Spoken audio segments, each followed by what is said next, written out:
अब बिहार और न्यूज़ में स्वागत है आपका दोस्तों। मैं हूं फिर दोस्त गनी और आप देख रहे हैं केडीवी लाइव। दोस्तों आज हो चुका है 4 जून 2025।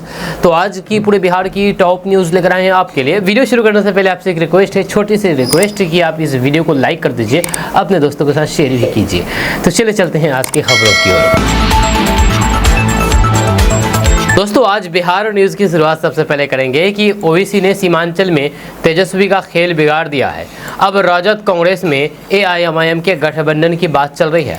जब बिहार विधानसभा चुनाव 2020 में सीमांचल में तेजस्वी की आरजेडी के खेल बिगाड़ने वाली असदुद्दीन ओवैसी की पार्टी एआईएमआईएम इस बार महागठबंधन के साथ चुनाव लड़ने का मन बना रही है। लालू की राजद और फिर कांग्रेस पार्टी के साथ बातचीत चल रही है, जिसकी पुष्टि एआईएमआईएम के प्रदेश अध्यक्ष अख्तरुल ईमान ने की है।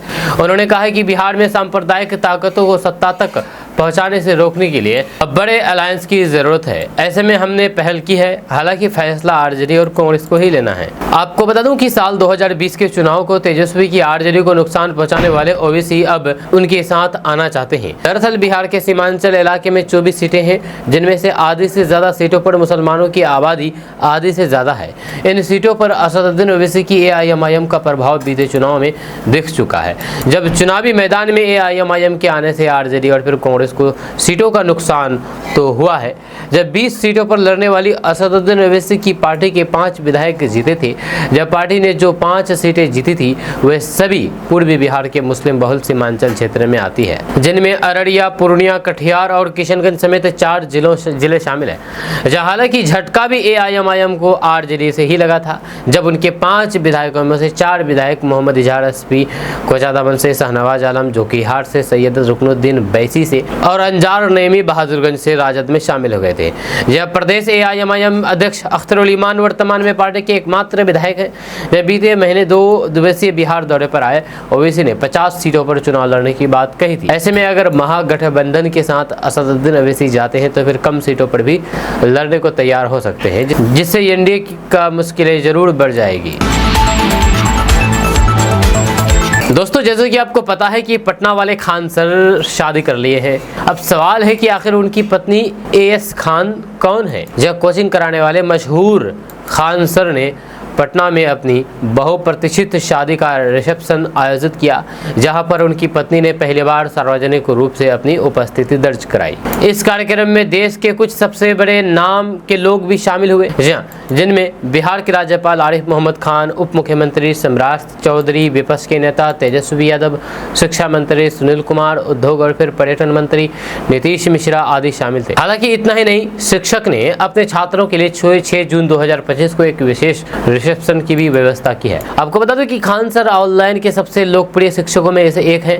उन्होंने पिछले कई सालों से अपना जीवन छात्र को विभिन्न प्रतियोगी परीक्षाओं के लिए कोचिंग देने में समर्पित कर दिए हैं, जबकि उनके पढ़ाने के तरीके ने अक्सर इंटरनेट पर तूफान मचा दिया है। हाल ही में उनके निजी जीवन के बारे में खुलासा हुआ, जिसने सुर्खियां बटोरी। आपको बता दूं कि खान सर बिहार के रहने वाले नहीं है, ये उत्तर प्रदेश के देवरिया से हैं और फिर एक लोकप्रिय व्यक्तित्व होने के बावजूद भी उन्होंने पिछले कई सालों से अपनी गोपनीयता बनाए रखी।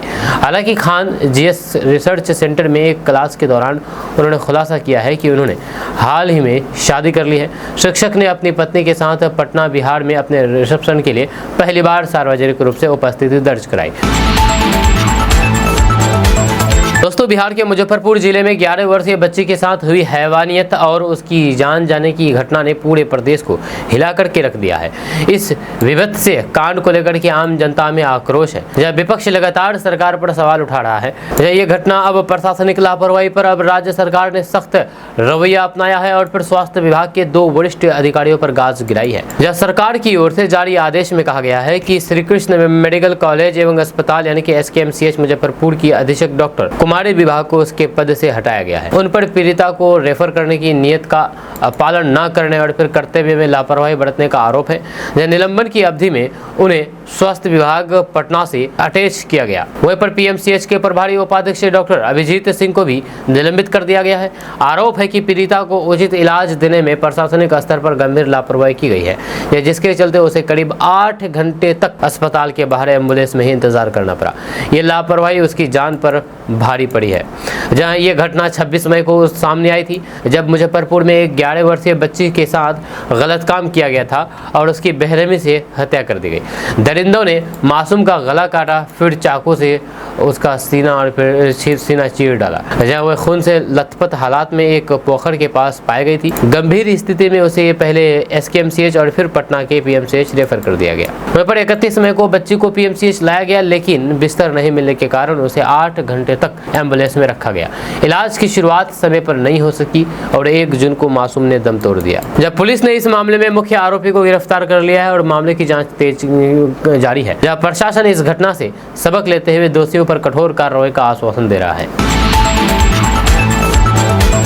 दोस्तों, जनसुराज के संस्थापक प्रशांत किशोर ने बिहार के मंत्री अशोक चौधरी द्वारा उनके खिलाफ मानहानि का मुकदमा किए जाने पर तीखी प्रतिक्रिया दी है।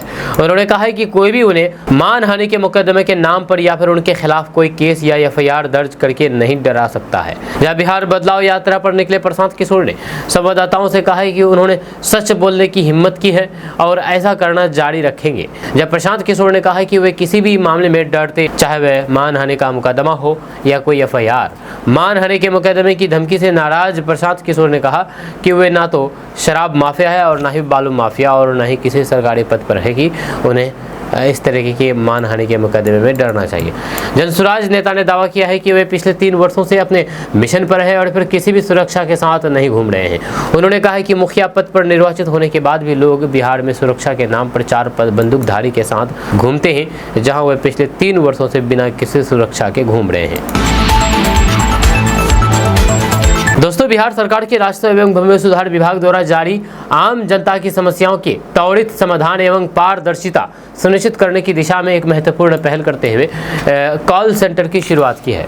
जब पहले दिन 4326 लोगों ने कॉल सेंटर के नंबर पर कॉल किया, इसका सुविधा लिया और ये नंबर हम आपको भी बता दे रहे हैं, आप भी इससे जुड़ी हुई शिकायत कर सकते हैं। नंबर है 1800-3456-215। इस नंबर पर कॉल करके आप भी अपनी शिकायत कर सकते हैं।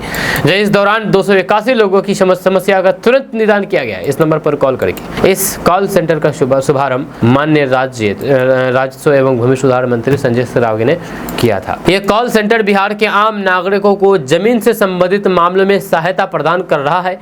जब पहले दिन नागरिकों ने दाखिल खारिज, परिमार्जन प्लस नक्शा सुधार, LPC, अंचल कार्यालयों से जुड़ी समस्याएं एवं राज्य में चल रहे विशेष भूमि सर्वेक्षण से संबंधित सवाल किए हैं।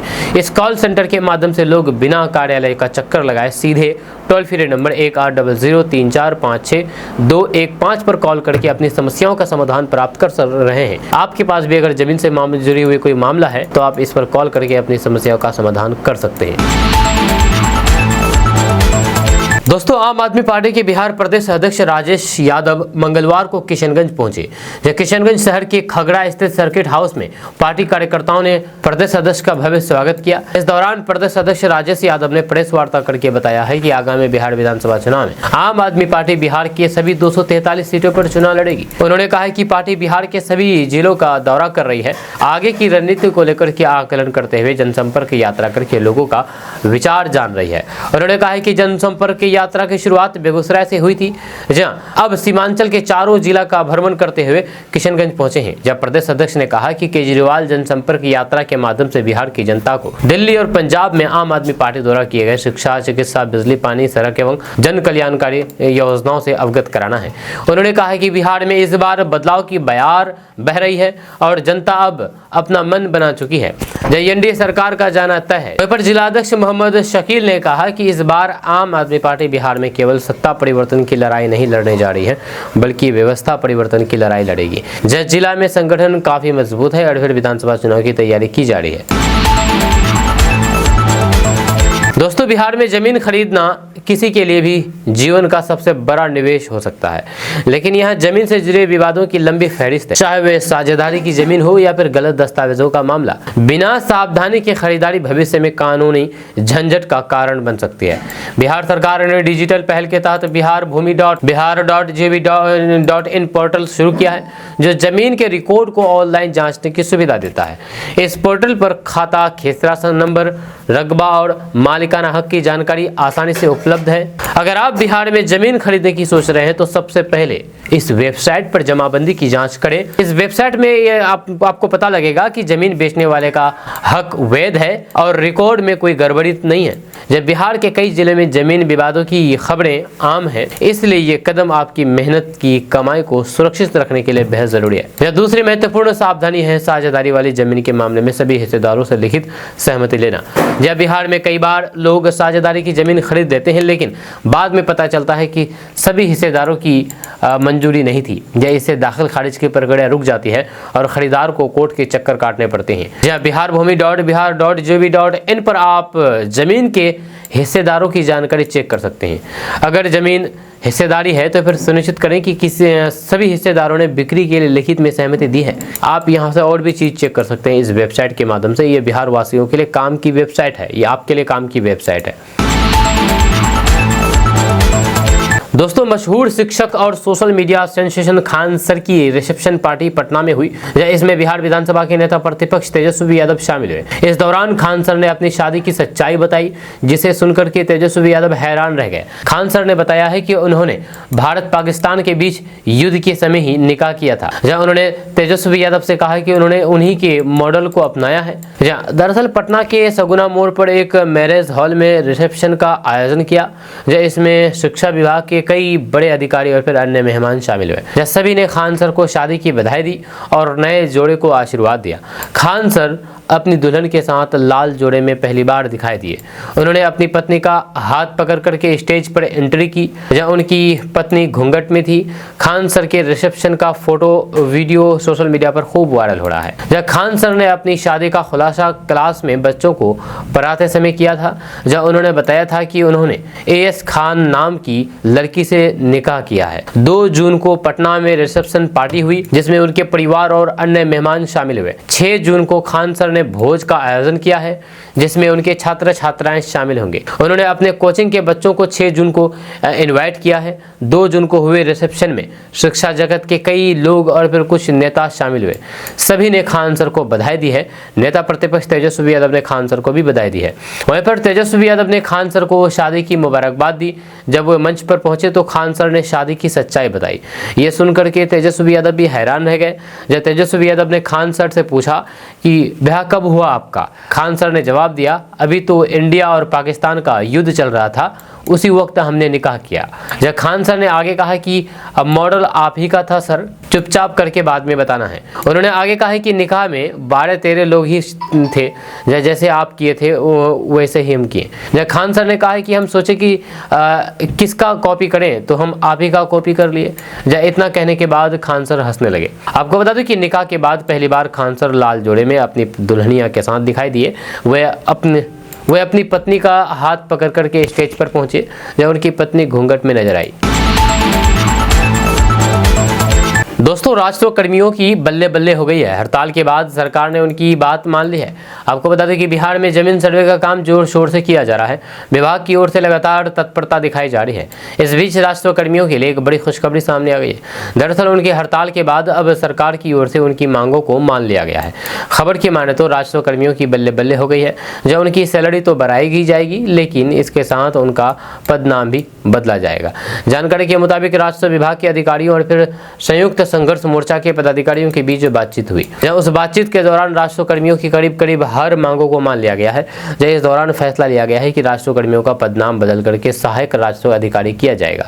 इसके साथ ही राजस्व कर्मियों की पोस्टिंग उनके गृह जिले या फिर आसपास के जिले में ही होगी। साथ ही साथ उनके ग्रेड पे और फिर वेतन पे बढ़ोतरी होगी। इस बीच ये भी बताया गया है कि वेतनमान बनने के बाद पंचायतों में काम करने के लिए लेवल 2 के एक क्लर्क सहायक के तौर पर दिया जाएगा। इस तरह से देखा जाए तो राजस्व कर्मियों के लिए एक बड़ा फैसला लिया गया है।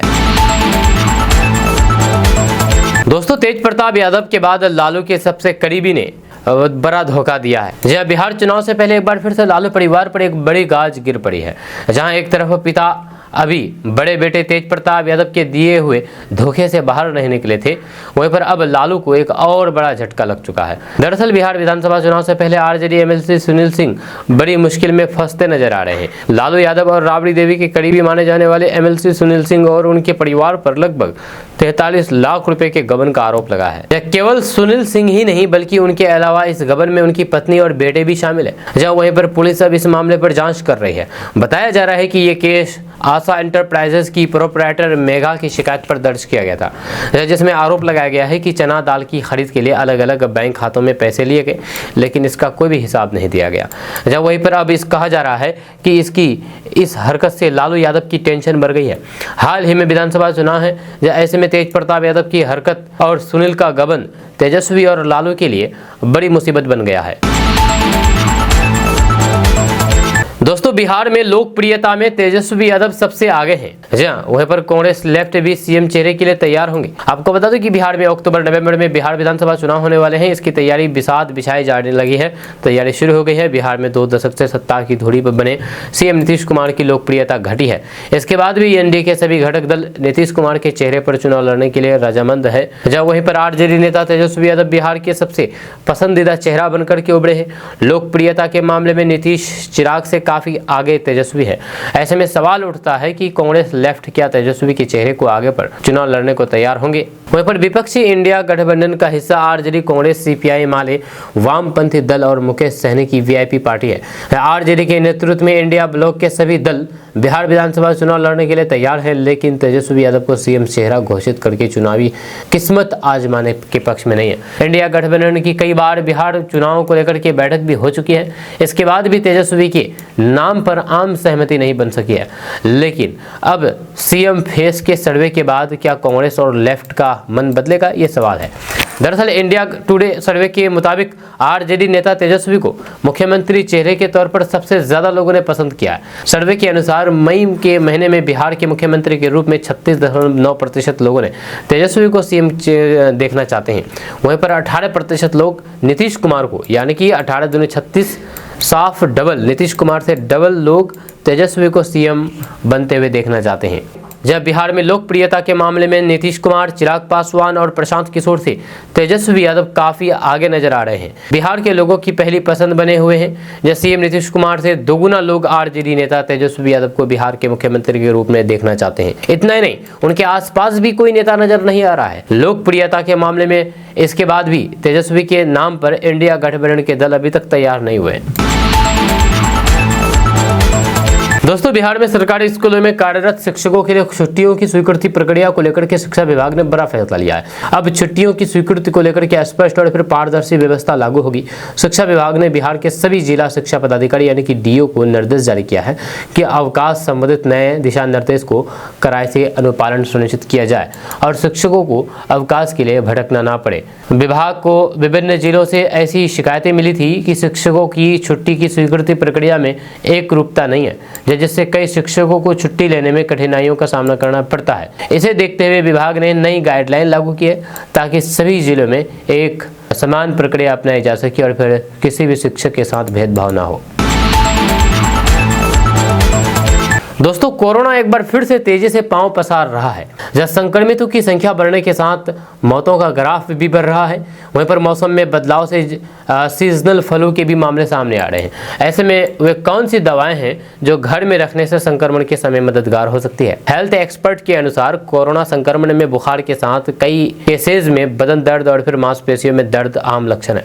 इसी तरह के लक्षण सीजनल फ्लू में भी देखने को मिल सकते हैं। ऐसे में पैरासिटामोल कारगर दवा साबित हो सकती है। ये दवा सिर दर्द, शरीर में दर्द और बुखार को कम करने में सहायक है। वहीं पर विटामिन सी की गोलियां आसानी से मिल सकती है। ये खट्टी मीठी गोलियां शरीर में विटामिन सी कमी को पूरा कर सकती है। हेल्थ एक्सपर्ट्स के अनुसार एक दिन में 1 से 3 ग्राम विटामिन सी की जरूरत होती है।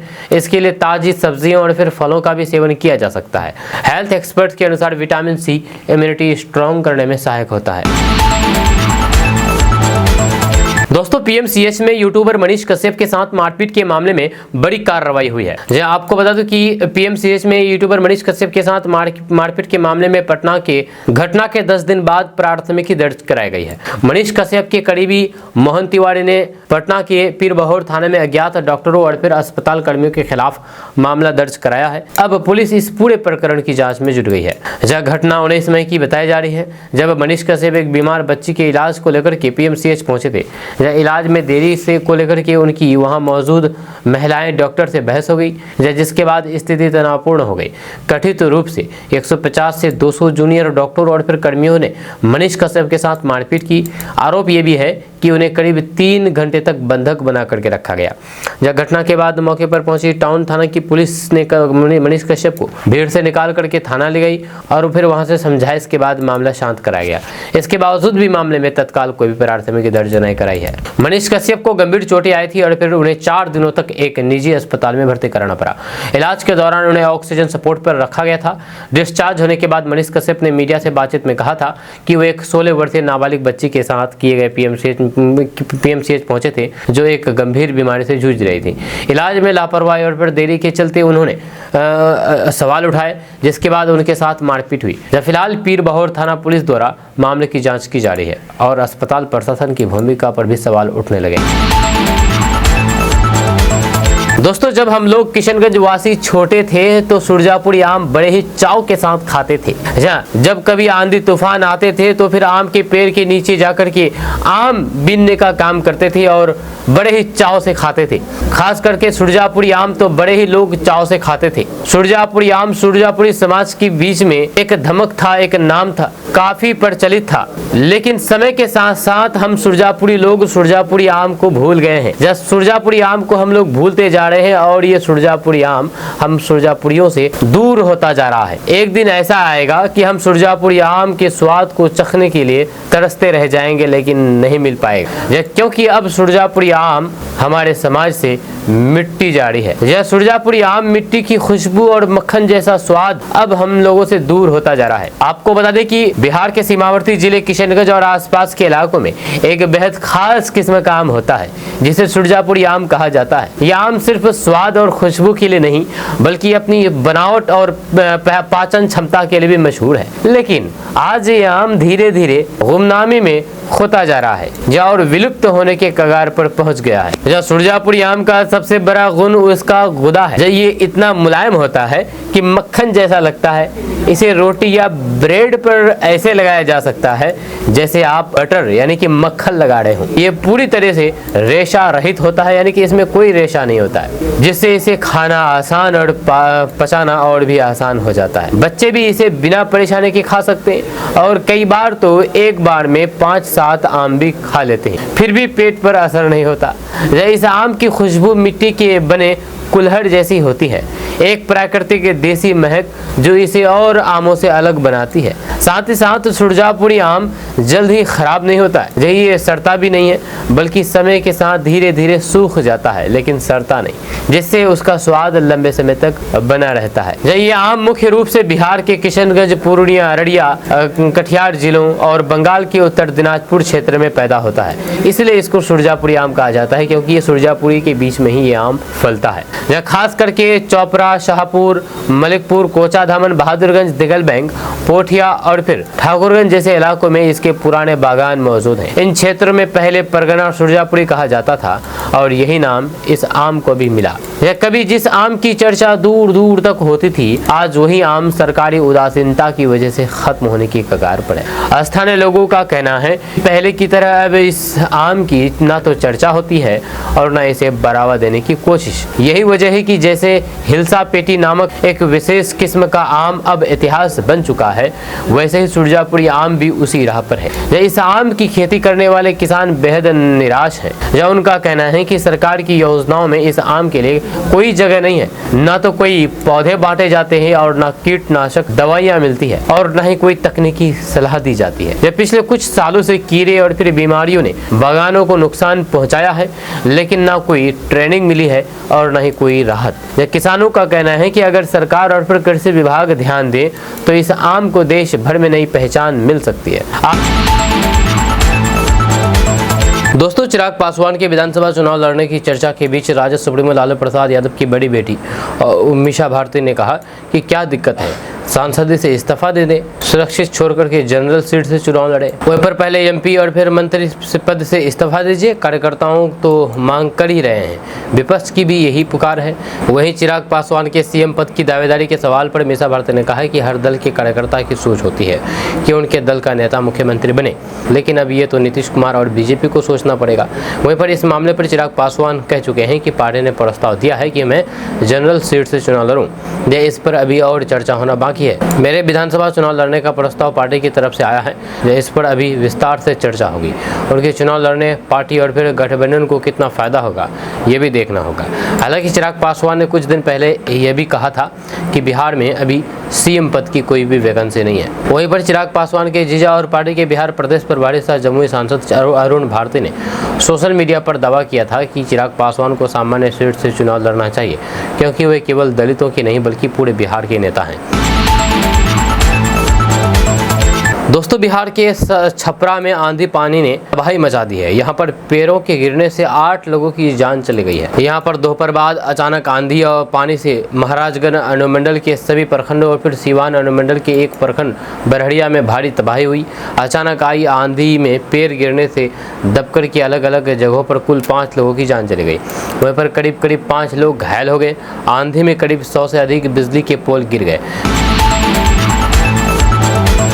दोस्तों, बकरीद से पहले एक मुस्लिम देश में बकरीद पर कुर्बानी पर बैन लगा दी गई है। पूरे मुल्क में बकरों के लिए छापेमारी की जा रही है। दरअसल मुस्लिम देश मोरक्को में ईद उल अजहा से पहले सरकार के एक फैसले ने देश भर में हरकत मचा दी है। किंग मोहम्मद वीआई ने शाही फरमान में इस साल कुर्बानी के बकरे पर रोक लगा दी है।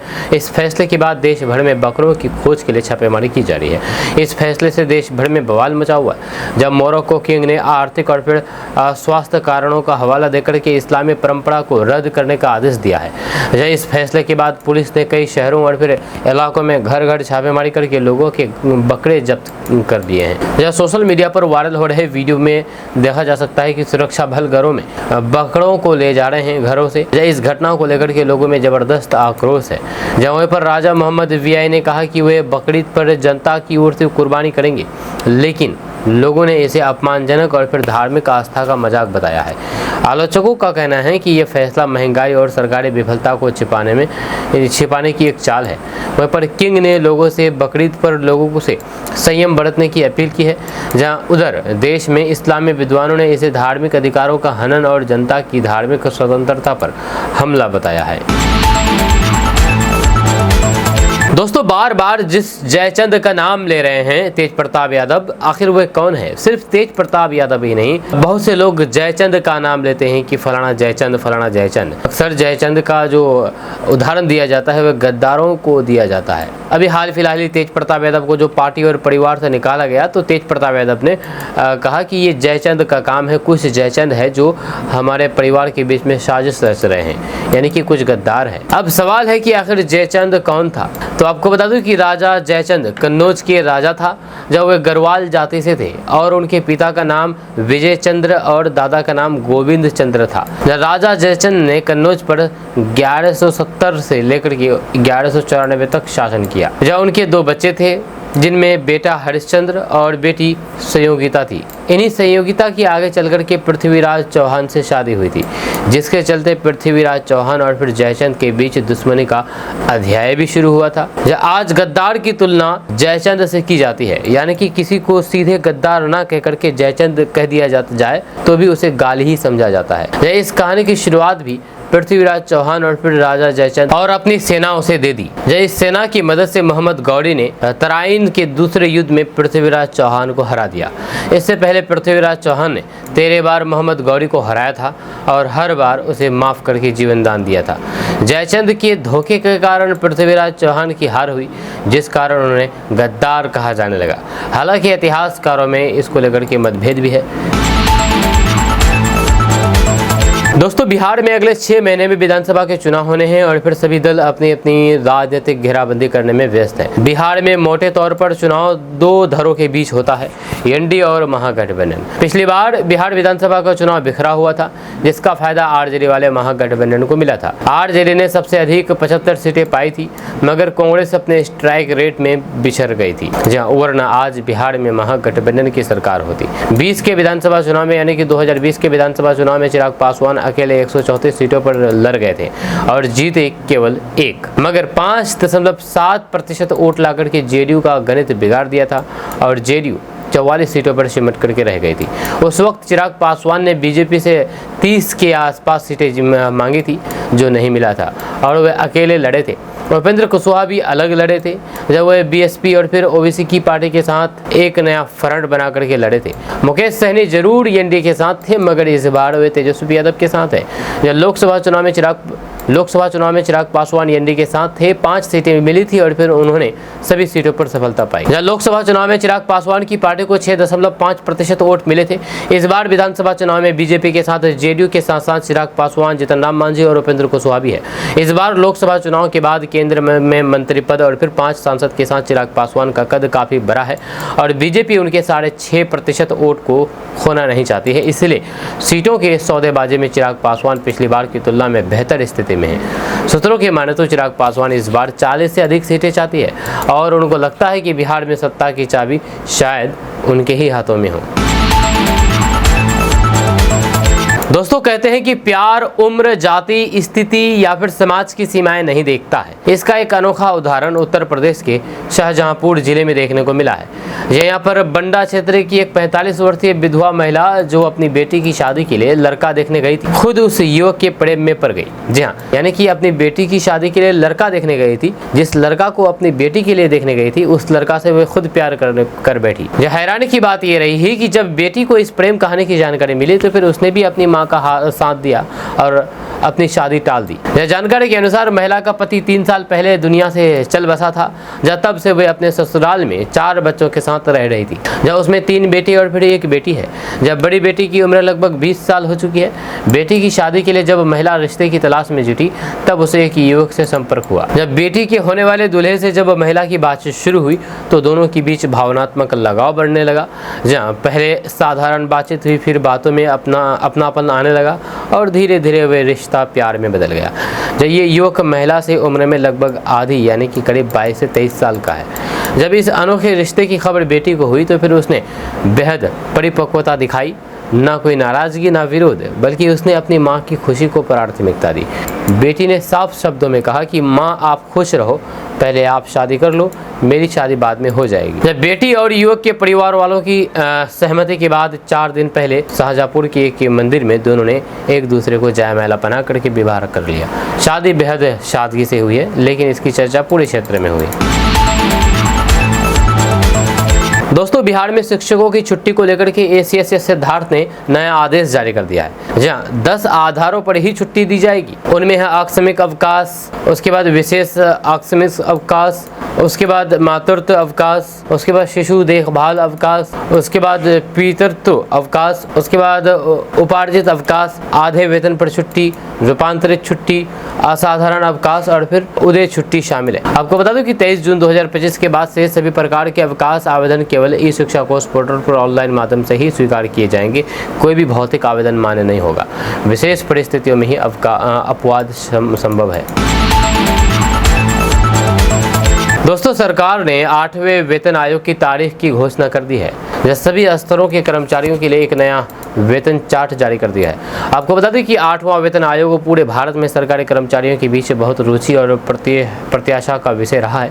जहां स्तर 1 से 18 के लिए नए वेतन वृद्धि चार्ट की घोषणा एक महत्वपूर्ण विकास को चिन्हित करती है, जो लाखों लोगों के लिए बढ़े हुए वित्तीय लाभ और फिर बेहतर जीवन स्तर का वादा करती है। आयोग की सिफारिशों का उद्देश्य मुद्रास्फीति के दबाव को दूर करना और जीवन की बढ़ती लागत के अनुरूप उचित मुआवजा सुनिश्चित करना है।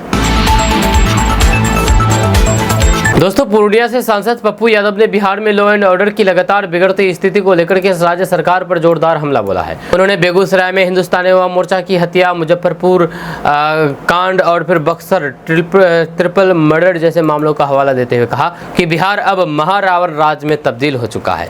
उन्होंने आरोप लगाया है कि बिहार में अपराध के लिए भू माफिया, बालू माफिया और शराब माफिया पूरी तरीके से जिम्मेदार है और सरकार इस पर कोई ठोस कार्रवाई नहीं कर रही है। उन्होंने कहा है कि बिहार में पुलिस अधिकारी और गुंडों में कोई फर्क नहीं रह गया है। एक तरफ गुंडे हैं तो दूसरी तरफ महागुंडे। वहीं पर पप्पू यादव तेज प्रताप यादव के समर्थन में उतर गए। उन्होंने कहा है कि लालू जी को क्या जल्दी थी पता नहीं। उन्होंने आगे कहा है कि लालू जी के घर में विभीषण है जो ये कर रहा है, नहीं तो फिर कौन पप्पी चुम्मी वाला पोस्ट लगाता है। साथ ही साथ सांसद पप्पू यादव ने कहा है कि दो शादी और भ्रष्टाचार अब अपने देश में कोई मुद्दा नहीं रह गया है। वे आगे कहते हैं कि 90% सांसद गलत वीडियो देखते हैं। उन्होंने पिछले कुछ दिनों में बीजेपी विधायकों और फिर सांसदों के वायरल हुए वीडियो पर जमकर के कटाक्ष किया है। एक न्यूज चैनल से बातचीत में उन्होंने कहा है कि अब बीजेपी के नेताओं के जो वीडियो वायरल हो रहे हैं, अब ये कोई मुद्दा नहीं रह गया है। राजा महाराजा भी 100 पटरानी रखते थे। नेताओं के लिए बात की जाती है, लेकिन फिल्मिस्तान में ये मुद्दा क्या है। वहीं पर पप्पू यादव ने कहा कि 90% नेता गलत वीडियो देखते हैं, इंग्लिश वीडियो, लेकिन क्या हुआ और क्या होता है उन नेताओं का। उन्होंने भारतीय जनता पार्टी के एक के बाद एक नेताओं का नाम लेना शुरू कर दिया। उन्होंने कहा है कि कुलदीप सिंह सेंगर, बृजभूषण सिंह और एमपी के बीजेपी नेता मनोहर लाल धाकर का क्या हुआ। भगवा पार्टी पर तंज कसते हुए पप्पू यादव ने कहा कि बीजेपी के नेता इन दिनों डॉक्टर हो गए हैं। अब पेट दर्द होता है तो फिर बीजेपी के पास जाइए, सहारा मिलेगा तो फिर ठीक हो जाइएगा। वहीं पर तेज प्रताप यादव के समर्थन में उतरे पप्पू यादव से जब पूछा गया कि आपको नहीं लगता है कि लालू परिवार ने और खुद तेज प्रताप ने ऐश्वर्या के साथ गलत किया है, तो वे बेधड़क बोले कि हाँ, उस लड़की के साथ गलत किया गया। उन्होंने कहा है कि यानी कि पप्पू यादव ने कहा है कि उस समय मर जाना चाहिए। उन्होंने ये एक निर्दोष लड़की का जीवन खराब कर दिया। पर बिहार में इसी साल के अंत में चुनाव होने वाले हैं। ऐसे में तेज प्रताप यादव की ये फोटो पार्टी और फिर खुद तेज प्रताप पर कितना असर डालेगी। इनके जवाब में पप्पू यादव ने कहा है कि देखिए, लालू के घर में विभीषण है, क्योंकि पप्पी चुम्बन लेने वाला वीडियो तो वो वायरल नहीं करेंगे। कौन अपने पत्नी की नुमाइश करता है। तेज प्रताप यादव ने स्वीकार कर लिया है कि हाँ, है मेरी अपनी, हमने अपनी शादी की है।